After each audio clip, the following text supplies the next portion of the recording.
Magandang buhay sa lahat, super bongga, ang new update, kay Liza Soberano. Eto na, Liz Ken fans, and Liz Anian fans, ang matagal na nating, inaabangan. Na isang proyekto, na mapapanood, si Liza Soberano. Trailer pa lang ito, pero grabe, di na maipaliwanag. Ng mga fans, ang excitement nila, para sa bagong proyekto, ni Liza Soberano. Lalo't makakasama niya pa dito, ang mga sikat na celebrities, sa ibang bansa.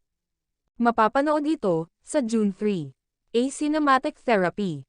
Sacred Chaos. Emotional Art. Brace yourselves guys. Can I Come In? Is out, on June 3. Kakaibang Liza Soberano, ang mapapanood natin, sa podcast na ito.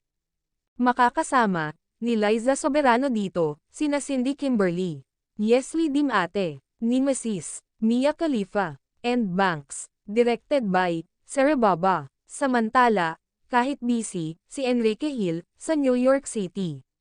Pero, sa maagang pag-react nito, sa new update, ni Liza Soberano, ay sobra nang nakakatuwa.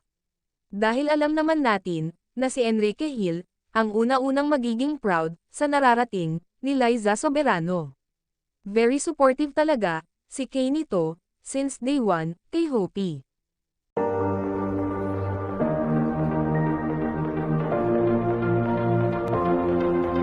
If you're someone who needs to hear this, take a breath.